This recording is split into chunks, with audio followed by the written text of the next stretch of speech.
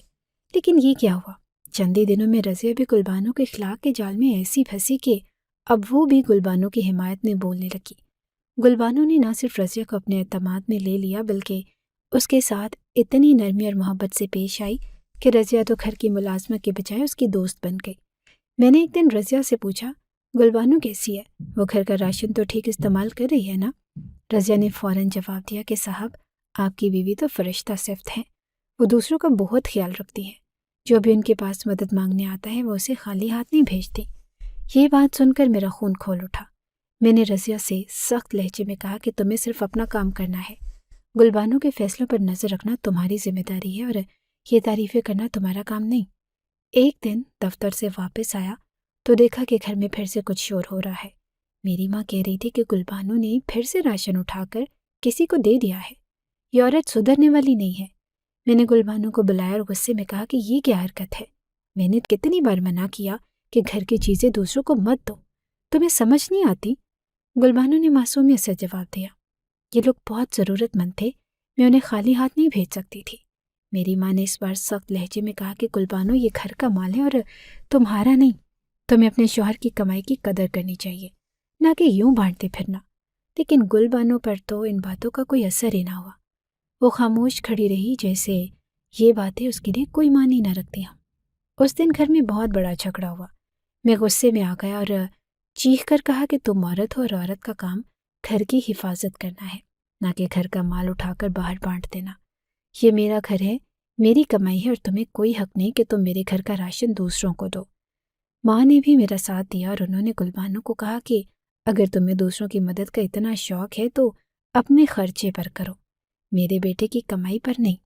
لیکن گلبانو نے پھر وہی بات دہرائی، اللہ برکت ڈالے گا، اللہ برکت ڈالے گا، آپ دیکھیے گا کبھی تنگی نہیں آئے گی۔ یہ سن کر میرا غصہ قابو سے باہر ہو گیا۔ میں نے کہا کہ اب بس، تم نے میری بات نہیں مانی اور میری ماں کی بات نہیں مانی، اب یہ گھر تمہارے لیے نہیں ہے۔ میں نے غصے میں کہا، اور اپنا سامان اٹھاؤ اور اس گھر سے چلی جاؤ۔ گلبانو حیران رہ گئی، اس کی آنکھوں میں آنسو تھے، لیکن اس نے کوئی بحث نہ کی۔ وہ چپ چاپ کمرے میں گئی، اپنا سامان باندھا اور گھر سے نکل گئی۔ ماں نے پوچھا کہ بیٹا تم نے یہ کیا کر دیا؟ میں نے کہا کہ ماں، اس کے لیے یہی بہتر ہے، یہ کچھ دن باہر رہے گی تو اس کی عقل ٹھکانے آ جائے گی۔ ماں نے سر ہلاتے ہوئے کہا کہ اللہ کرے تمہارے اس فیصلے سے سب کچھ ٹھیک ہو جائے، لیکن بیوی کو گھر سے نکالنا کوئی چھوٹا قدم نہیں ہوتا۔ بعد میں معلوم ہوا کہ گلبانو رضیہ کے گھر چلی گئی تھی۔ میں نے سوچا کہ کم از کم وہ سڑک پر تو نہیں ہے، لیکن دل میں یہ بات تھی کہ شاید رضیہ کے ساتھ رہ کر اسے اپنی غلطیوں کا احساس ہو جائے۔ رات کو جب بستر پر لیٹا تو دل اور دماغ میں عجیب کشمکش سی تھی، صرف اس کا معصوم چہرہ اور نرمی یاد آ رہی تھی۔ کیا میں نے صحیح کہا؟ کیا گلبانو کو اس طرح گھر سے نکالنا مناسب تھا؟ یہ سوالات میرے ذہن میں گونجتے رہے، لیکن مجھے یقین تھا کہ میری بیوی کو اپنی غلطیوں کا احساس ہوگا اور وہ واپس آ کر ایک ذمہ دار خاتون بنے گی۔ میری ماں کے غصے کا پارا دن بدن بڑھ رہا تھا۔ وہ ہر موقع پر گلبانو کے خلاف باتیں کرتی اور میری برداشت کا امتحان لیتی۔ ایک دن شام کے وقت جب ہم دونوں بیٹھے تھے، ماں نے کہا کہ بیٹا، میں نے تو پہلے دن سے کہا تھا کہ یہ رشتہ ٹھیک نہیں، تمہارے باپ نے نہ جانے کیوں اس لڑکی کو بہو بنایا۔ دیکھ لو، آج وہی باتیں ہو رہی ہیں جن کا میں نے ڈر ظاہر کیا تھا۔ یہ لڑکی ہماری خدمت کرنے نہیں بلکہ ہمارے گھر سے چیزیں اٹھا کر دوسروں کو دینے آئی ہے۔ پتہ نہیں یہ کس کو دیتی ہے، اور ہو سکتا ہے کہ یہ اپنے کسی جاننے والے کو چیزیں بھیجتی ہو۔ میں نے ان کی بات کاٹتے ہوئے کہا کہ ماں، ایسا کچھ نہیں، وہ صرف ضرورت مندوں کی مدد کرتی ہے۔ ماں نے طنزیہ مسکراہٹ کے ساتھ کہا کہ ضرورت مند،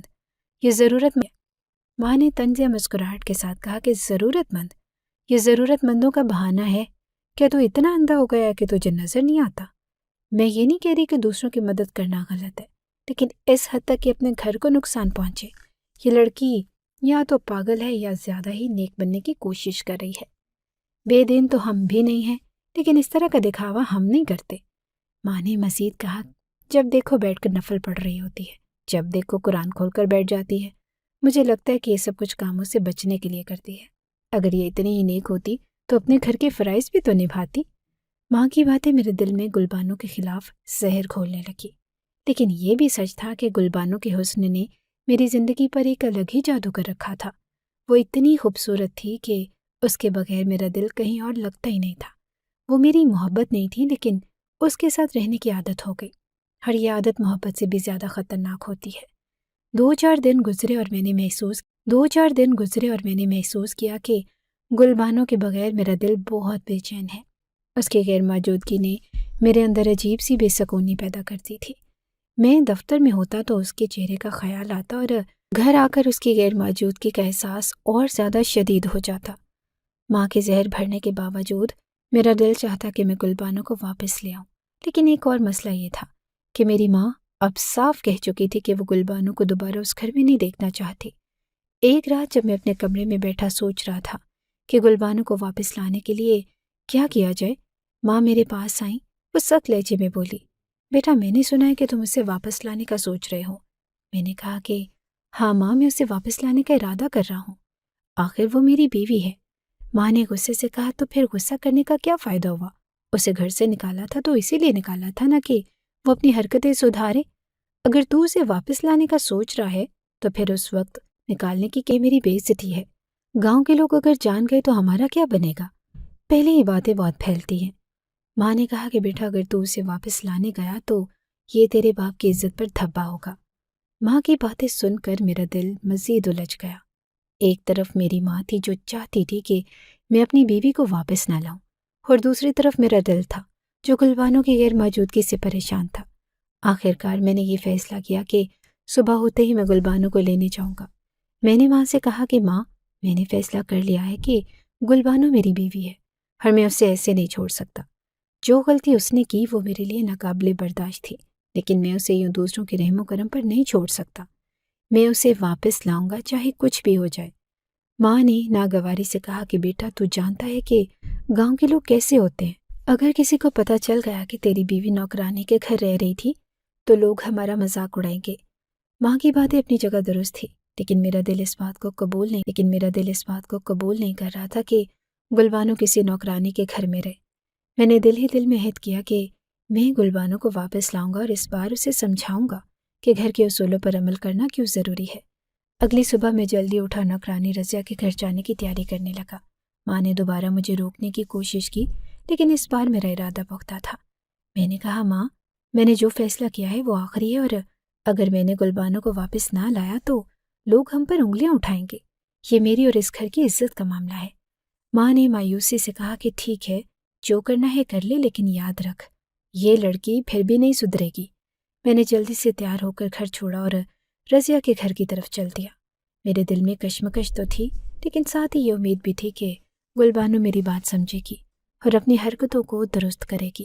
میری ماں نے صبح کے وقت ہی اپنی بات صاف کر دی تھی۔ وہ اپنے انداز میں ہمیشہ بات کرتی تھی، سیدھی بات کرنے کی عادی نہ تھی، لیکن اس بولی، بیٹا جا رہا ہے تو جا، لیکن وہاں جا کے کوئی معافی تلافی نہ کرنا۔ یاد رکھ اگر تو نے اس سے معافی مانگی تو پھر اس گھر میں مت آنا۔ یہ عورت تیری عقل پر سوار ہو چکی ہے، اور ویسے بھی تو بڑا زن مرید نکلا، نہ ہی حسن پرست تھا تو کسی شہزادی سے شادی کرتا۔ میں نے اپنی ماں کی باتوں کو نظر انداز کرتے ہوئے جواب دیا، ماں بیوی ہے وہ میری، آپ جو بھی کہیں، لیکن میں معافی مانگنے نہیں جا رہا۔ میں اسے لے کر ہی واپس آؤں گا اور یہ میرا فیصلہ ہے۔ ماں نے ایک گہری سانس لیتے ہوئے کہا کہ تو جو کرنا ہے کر لے، لیکن یاد رکھ یہ عورت سدھرنے والی نہیں ہے۔ میں نے نوکرانی کے گھر کا پتہ پوچھا اور اپنے دل میں کئی سوالات اور الجھنے لیے وہاں کی طرف روانہ ہو گیا۔ راستے میں یہی سوچ رہا تھا کہ آخر گلبانو کو میری بات کیوں سمجھ نہیں آتی۔ وہ سمجھدار تھی، لیکن کبھی کبھی اس کی ضد میری برداشت سے باہر ہو جاتی۔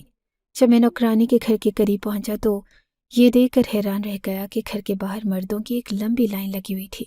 یہ کوئی عام منظر نہیں تھا۔ گاؤں کے حالات اور رسم و رواج کے مطابق یہ ناقابل فہم تھا۔ ایک لمحے کے لیے تو میرے قدم رک گئے اور میرے دماغ میں مختلف خیالات آنے لگے۔ یہ مرد یہاں کیوں ٹھہرے ہیں؟ یہ نوکرانی کے گھر کے باہر کیا کر رہے ہیں؟ اور نوکرانی تو اتنی خوبصورت بھی نہیں کہ اس کے پیچھے مرد دیوانے ہو جائے۔ پھر میرے دل کا شک کا کانٹا چبھا، کہیں یہ سب گلبانو کی وجہ سے تو نہیں آئے۔ میں نے لائن کے قریب جانے کی کوشش کی تو ایک آدمی نے مجھے روک کر کہا کہ آؤ بھائی، ہم صبح سے یہاں کھڑے ہیں، تو بھی لائن میں لگ جا۔ ایسے لائن توڑنے کی کیا ضرورت ہے؟ میں ان سے کیا یہ کہتا کہ اندر میری بیوی ہے، یا یہ کہتا کہ میں نوکرانی کے گھر آیا ہوں؟ لیکن کسی مرد کی طرح انتظار کرنے کا عادی نہیں۔ میں خاموشی سے لائن میں کھڑا ہو گیا۔ میرے دل میں غصہ بڑھتا جا رہا تھا، لیکن میں اپنی زبان کو قابو میں رکھے رہا۔ ایک اور آدمی نے کہا کہ سنائے، بڑا کچھ دیکھنے کو ملے گا آج۔ دوسرے نے جواب دیا، ہاں، اسی لیے تو صبح سے کھڑا ہوں، دیکھتے ہیں کہ اندر کیا چل رہا ہے۔ ان کی باتیں سن کر دل میں شک اور بھی بڑھ گیا۔ مجھے ایسا محسوس ہو رہا تھا کہ میرے اندر کا غصہ پھٹنے کو ہے۔ میرا خون کھول اٹھا۔ میرے دل میں بار بار یہی خیال آ رہا تھا کہ یہ سب لوگ میری بیوی کو دیکھنے آئے ہیں۔ یہ کیسے ممکن ہے؟ آخر گلبانو نے ایسا کیا کہ ان مردوں کی لائن لگی ہوئی تھی؟ لیکن ساتھ ہی میں اپنے آپ پر بھی غصہ کر رہا تھا۔ یہ سب کچھ میری ہی غلطی تھی۔ میں نے اسے گھر سے نکالا ہی کیوں؟ آخر اس کا گناہ کیا تھا؟ اگر وہ دوسروں کی مدد کر رہی تھی تو میں اسے پیار سے بھی تو سمجھا سکتا تھا۔ میں لائن میں کھڑا رہا، دل میں ایک طوفان برپا تھا۔ میں چاہتا تھا کہ ان سب مردوں کو ایک ایک تھپڑ ماروں، لیکن میں خاموش رہا۔ مجھے اپنی باری کا انتظار کرنا تھا۔ میں سوچ رہا تھا کہ یہ لوگ اندر جا کر کیا دیکھتے ہیں اور گلبانو کو اس سب سے کیسے بچایا جا سکتا ہے۔ ہر گزرتا لمحہ میرے لیے قیامت سے کم نہ تھا۔ میری غیرت، میرا غصہ اور میری بے بسی سب ایک ساتھ میرے دماغ پر حاوی ہو رہی تھی۔ مجھے یہی خیال آ رہا تھا کہ یہ ایک بہت بڑا مذاق ہے، میں اس مذاق کا حصہ بننے پر مجبور ہوں۔ میں نے اپنے جذبات کو قابو میں رکھنے کی کوشش کی۔ سوچنے لگا کہ گلبانو کو پیار سے سمجھانا چاہیے تھا، اور شاید میں نے اس پہ بہت سختی کی اور یہی وجہ تھی کہ وہ میرے قابو سے باہر ہو گئی۔ میں نے دل ہی دل میں فیصلہ کیا کہ جیسے بھی حالات ہو، میں گلبانو کو واپس لے کر جاؤں گا، چاہے کچھ بھی ہو، اور وہ میری بیوی ہے اور اس کا یہ حال دیکھ کر میرا دل سکون نہیں پا سکتا۔ جب میری باری آئی اور میں لائن میں سب کے آگے پہنچا تو دل میں بے چینی اور غصے کی کیفیت عروج پر تھی۔ میرے ذہن میں ہزاروں سوالات گردش کر رہے تھے۔ جیسے ہی میں دروازے کے قریب پہنچا، سب سے پہلے میری نظر نوکرانی پر پڑی۔ وہ ایک پرانے پلنگ پر بیٹھی تھی اور بڑے اطمینان سے نوٹ گن رہی تھی۔ اس کے چہرے پر ایسا سکون تھا جیسے کوئی بہت بڑا مارکا سر کر لیا ہو۔ مجھے دیکھ کر اس نے سر اٹھایا اور میری طرف سوالیہ نظروں سے دیکھا، لیکن میں نے جلدی سے رومال سے اپنا منہ چھپا لیا۔ میں نہیں چاہتا تھا کہ وہ مجھے پہچان لے۔ میرے دل میں اس وقت شدید غصہ تھا۔ میں نے سوچا کہ یہ سب اسی کا کیا دھرا ہے۔ اگر گلبانو کو کسی نے بہکایا ہے تو وہ یہ رضیہ بی بی ہے۔ میری بیوی تو معصوم ہے اور اسے یہ سب کچھ کرنے کا تو نہ علم ہے اور نہ ہی دل۔ اس نے مجھے عجیب نظروں سے دیکھتے ہوئے کہا کہ ہاں بھائی، آپ کا کیا مسئلہ ہے؟ میں نے اپنی آواز دبانے کی کوشش کرتے ہوئے جواب دیا کہ مسئلہ ہی مسئلہ ہے۔ وہ طنزیہ ہنسی کے ساتھ بولی، ہاں یہاں تو سب مسئلہ لے کر آتے ہیں، آپ کا مسئلہ کیا ہے یہ بتائیے۔ میں نے بات گھمائی، میرا کاروبار اچھا نہیں چل رہا۔ اس نے کندھے اچکاتے ہوئے کہا تو پھر اندر جائیں، شاید کچھ دعا مل جائے۔ جیسے ہی میں کمرے کے اندر گیا تو وہاں کا منظر دیکھ کر میں ایک لمحے کے لیے ساکت رہ گیا۔ کمرے کے بیچوں بیچ ایک بڑا سا پردہ لگا تھا جس کے پیچھے یقیناً گلبانو بیٹھی تھی۔ پردے کے نیچے سے اس کے دونوں ہاتھ باہر نکلے ہوئے تھے اور ان ہاتھوں کی خوبصورتی وہی تھی جس پر میں ہمیشہ فخر کرتا، لیکن آج یہ ہاتھ دوسروں کے لیے تماشا بنے ہوئے تھے۔ لوگ باری باری آتے، ان ہاتھوں کو دیکھتے اور پھر جھک کر کچھ پیسے رکھتے۔ وہ اپنی پریشانیوں کا ذکر کرتے اور پردے کے پیچھے سے گلبانو کی آواز آتی، میں آپ کے لیے دعا کروں گی۔ یہ سب کچھ دیکھ کر میرا دل تھک کرنے لگا۔ ایک عجیب سا احساس تھا جیسے میری غیرت، میری عزت سب داؤ پر لگی ہوئی ہو، لیکن میں خاموش رہا۔ میں نے بھی اپنی باری پر آگے بڑھ کر اس کے ہاتھوں کو چھوا۔ جیسے ہی میں نے اس کے نرم اور ملائم ہاتھ پکڑے، وہ ایک دم سے گھبرا گئی۔ اس کی ہتھیلیاں کانپنے لگی، لیکن جب اس نے میری آنکھوں کو پہچانا تو اس کی سانسیں بحال ہو گئی۔ پردے کے پیچھے سے جھانکتے ہوئے اس نے مجھے دیکھا اور اس کے چہرے پر جیسے سکون کا سمندر بہنے لگا۔ آپ مجھے لینے آئے ہیں؟ اس نے دھیمی اور خوشی سے بھری ہوئی آواز میں کہا۔ ہاں گلبانو، لینے تو آیا ہوں، لیکن یہ سب کیا ہو رہا ہے؟ میں نے حیرت اور غصے کے ملے جلے جذبات کے ساتھ پوچھا۔ گلبانو نے پردے کے پیچھے سے کہا کہ مجھے بھی نہیں یہ معلوم کہ یہ سب کیا ہو رہا ہے۔ پھر اس نے سمیہ کا نام لیا اور کہا کہ یہ سب سمیہ نے کہا تھا، میں تو صرف اس کی بات مان کہا کہ باقی سب مردوں کو باہر بھیج دو۔ اس نے کچھ لمحوں میں سب کو رخصت کر دیا۔ کمرہ خالی ہونے کے بعد میں نے کہا کہ اب مجھے پوری بات بتاؤ کہ یہاں کیا ہو رہا ہے۔ اتنے میں رضیہ بھی کمرے میں آ گئی اور اس کے چہرے پر شرمندگی کا شائبہ تک نہ تھا۔ وہ اطمینان سے کہنے لگی کہ میں نے کچھ غلط نہیں کیا صاحب، یہ سب آپ کی بیوی کی خوبصورتی اور نیکی کا نتیجہ ہے۔ میں نے غصے سے کہا کہ یہ نیکی ہے، لوگوں سے پیسے لینا یہ سب دھوکہ بازی ہے۔ اس نے وضاحت کی کہ صاحب، جب آپ نے اسے گھر سے نکالا تو یہ بیچاری کہاں جاتی؟ یہ تو بہت رونے لگی تھی۔ میں نے کہا کہ تمہاری خوبصورتی کو ضائع نہ ہونے دو اور لوگوں کی پریشانیوں کے لیے دعا مانگنا بھی تو نیکی ہے، اور یہ جو پیسے آ رہے ہیں وہ اس کے لیے ہیں، نہ کہ میرے لیے۔ گلبانو نے خاموشی سے رضیہ کی بات کی تصدیق کی۔ اس کی آنکھوں میں شرمندگی اور بے بسی واضح تھی۔ میں نے گہری سانس لی اور کہا کہ گلبانو، یہ سب چھوڑو اور میرے ساتھ چلو۔ یہ راستہ غلط ہے اور تمہیں اس پر نہیں چلنا چاہیے تھا۔ اس کی آنکھوں سے آنسو بہنے لگے اور چلو، یہ راستہ غلط ہے اور تمہیں اس پر نہیں چلنا چاہیے تھا۔ اس کی آنکھوں سے آنسو بہنے لگے اور اس نے کہا کہ آپ مجھے لینے آئے ہیں، یہی میرے لیے کافی ہے۔ میں نے یہ سب کچھ مجبوری میں کیا۔ میں نے فیصلہ کیا کہ گلبانو کو یہاں سے لے جانا ہے اور باقی مسائل بعد میں حل ہوں گے، لیکن میری بیوی کا یہاں رہنا کسی صورت قبول نہ تھا۔ جب میں نے رضیہ سے سنا کہ میری بیوی کے ہاتھ پر جو نشان ہے وہ کوئی عام نشان نہیں، تو میں دنگ رہ گیا۔ رضیہ نے کہا کہ یہ وہی نشان ہے جو ایک بڑی پیرنی کے ہاتھ پر تھا، اور گاؤں کے لوگ یہی کہتے ہیں کہ وہ دوبارہ جنم لے کر آئی ہے۔ میں نے سوچا کہ کیا یہ بات سچ ہے، لیکن پھر رضیہ نے کہا کہ یہ گاؤں ہے صاحب، یہاں ایسی باتوں پہ یقین کیا جاتا ہے۔ میں پھر سوچ میں پڑ گیا۔ مجھے اب سمجھ میں آ رہا تھا کہ گلبانو کے ساتھ کیا ہو رہا ہے۔ رضیہ نے مزید کہا کہ وہ بی بی جی پردے کے باہر بیٹھ کر لوگوں کے مسائل سنتے ہیں اور ان کے مسائل کے حل کے لیے دعائیں کرتے ہیں، اور جب لوگ آ کر ان کے ہاتھوں میں پیسے دیتے ہیں تو ہم نے یہ سب چلنے دیا۔ اتنے سارے پیسے جمع ہو گئے ہیں، رضیہ نے بتایا، اور میری نظریں ان پیسوں پر جا کر رک گئی۔ وہ حقیقت میں بہت زیادہ تھے۔ میں نے رضیہ سے کہا کہ یہ سب کچھ عجیب نہیں لگتا؟